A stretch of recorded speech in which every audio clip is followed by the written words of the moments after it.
ನಮಸ್ಕಾರ. ಲೋಕಾಯುಕ್ತ ದಾಳಿ ಟಿವಿಗೆ ಸ್ವಾಗತ. ನಾನು ಗಾಯತ್. ದೇಶದಾದ್ಯಂತ ಸೈಬರ್ ಕ್ರೈಮ್ ಜಾಲಗಳು ಹೆಚ್ಚಾಗುತ್ತಿದೆ.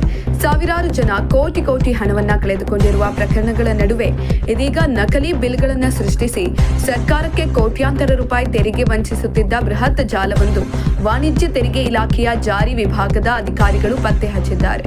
ಸುಮಾರು 410 ಕೋಟಿ ರೂಪಾಯಿ ಮೊತ್ತದ ಈ ವ್ಯವಹಾರದಲ್ಲಿ 102.5 ಕೋಟಿ ರೂಪಾಯಿ ತೆರಿಗೆ ಹಣವನ್ನು ಲೂಟಿ ಮಾಡಿರುವ ಬೆಚ್ಚಿ ಬೀಳಿಸುವ ಮಾಹಿತಿ ಹೊರಬಂದಿದೆ.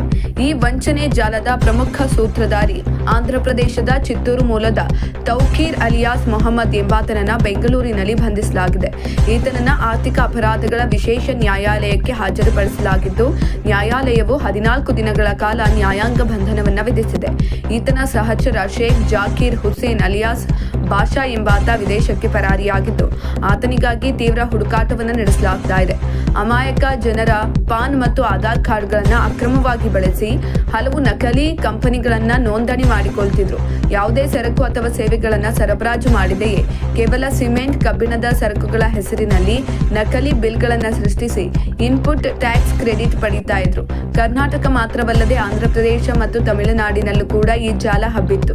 ನಕಲಿ ಐಟಿಸಿಯನ್ನ ವಿವಿಧ ಕಾಂಟ್ರಾಕ್ಟರ್ಗಳಿಗೆ ವರ್ಗಾಯಿಸಿ ತೆರಿಗೆ ವಂಚನೆಗೆ ಸಹಕರಿಸುತ್ತಿದ್ರು. ತೆರಿಗೆ ಇಲಾಖೆಯಿಂದ ನೋಂದಣಿ ಅಥವಾ ನೋಟಿಸ್ ಬರುತ್ತಿದ್ದಂತೆಯೇ ಜಿಎಸ್ಟಿ ನೋಂದಣಿ ರದ್ದು ಮಾಡಿ ಮೊಬೈಲ್ ಸಂಖ್ಯೆಗಳನ್ನು ಬದಲಿಸಿ ಅಲ್ಲಿಂದ ಪರಾರಿಯಾಗುತ್ತಿದ್ರು. ಈ ಕುರಿತು ಬೆಂಗಳೂರಿನ ಅನ್ನಪೂರ್ಣೇಶ್ವರಿ ನಗರ ಪೊಲೀಸ್ ಠಾಣೆಯಲ್ಲಿ ಪ್ರಕರಣ ದಾಖಲಾಗಿದ್ದು, ವಾಣಿಜ್ಯ ತೆರಿಗೆ ಇಲಾಖೆಯ ಜಾರಿ ವಿಭಾಗದ ಅಧಿಕಾರಿಗಳು ತನಿಖೆಯನ್ನು ತೀವ್ರಗೊಳಿಸಿದ್ದಾರೆ. ಸರ್ಕಾರಕ್ಕೆ ಬರಬೇಕಾಗಿದ್ದ 102.5 ಕೋಟಿ ರೂಪಾಯಿಗಳ ತೆರಿಗೆ ಹಣವನ್ನು ವಸೂಲಿ ಮಾಡಲು ಅಧಿಕಾರಿಗಳು ಕ್ರಮವನ್ನು ಕೈಗೊಂಡಿದ್ದಾರೆ.